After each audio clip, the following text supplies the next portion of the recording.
Yeah, it hurts. Yeah, it's tough to find words right now. Oilers fans everywhere share the same feeling as Leon Draisaitl, but when you look back at this game and all the others in this series, the problems that cost the Oilers are very clear. First was their 5-on-5 play.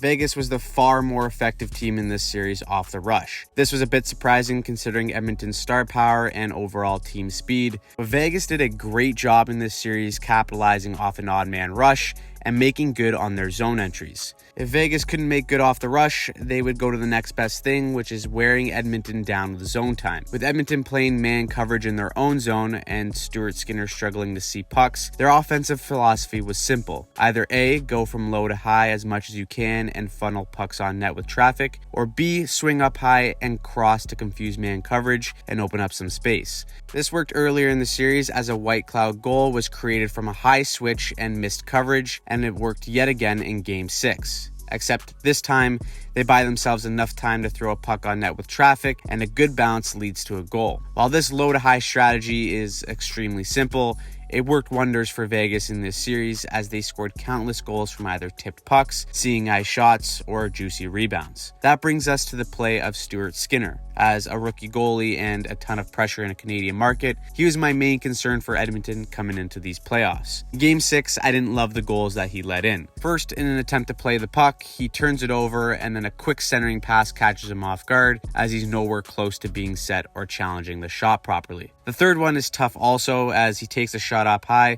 and lets it bounce behind him for Vegas to take the lead. Those are just goals that are momentum killers in an elimination game and ones that Stuart Skinner would like to have back. Skinner did have some good performances and made some big saves in this series, but ultimately he got pulled 4 times in these playoffs and 3 times were in this series alone. I think as a coach, when you see your rookie struggling a bit, why not defer to your veteran backup in Jack Campbell? I thought whenever Campbell came in relief, he did a good job at stopping the bleeding and even made some timely saves as well. But despite that, Woodcroft went with Skinner, and in this series, it just didn't pan out. A 3.68 goals against average is just not good enough to win any series, and it's a big reason why the Oilers failed in this postseason. Next is Vegas keeping McDavid and Draisaitl barely under control. I say barely because these two guys still ate Vegas alive on the power play, but for the most part 5-on-5, they didn't let the damage get out of hand. Of course, it's nearly impossible to completely shut down these two players, but Vegas did a decent job of limiting their chances and forcing them to play in their own end. Game 6 especially, I thought Vegas did a great job at this. On this goal, the Vegas switch up high confuses Edmonton's man coverage, and as Marchessault goes to dive in, Nugent-Hopkins leaves him for Draisaitl to take over and switch, but none can communicate quickly enough, and Marchessault hops all over the rebound, basically alone in front. The very next goal, Marchessault hounds Draisaitl on the forecheck and makes him cough up the puck. Vegas swings low to high yet again. Draisaitl gets caught wandering for just a second and finds himself on the wrong side of the puck, and Marchessault again is able to pick up the trash.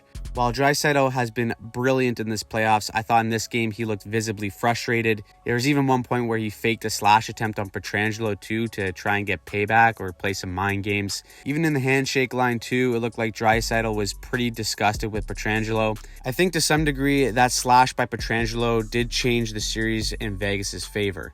As for McDavid, generating 5-on-5 offense was a lot tougher for him than usual. In Game 6, it appeared that Oilers coach Jay Woodcroft was actually pulling McDavid's line off whenever William Karlsson was on the ice. That's an interesting move, but obviously they felt McDavid had a tough time generating offense whenever Karlsson was his matchup. Combine all that with 100-point man Nugent-Hopkins going completely quiet, it seemed like the Oilers' failure in this postseason was inevitable. As for what's next for the Oilers is interesting. Obviously, the clock is ticking for Draisaitl and McDavid, and while they still have years left on their contract, that window goes by quickly. Both of them seem pretty emotional when talking about this missed opportunity, and given the fact that they had another monster year only to come out empty-handed is frustrating. It only stresses how truly difficult it is to win in the NHL and how it takes a great team more than just a few great players. So, what did you think about this series and the future of the Edmonton Oilers? In my opinion, the Oilers are a good team, but in this series, Vegas was just better. I thought they came with a great game plan against Skinner and some of their top guys, and as a result,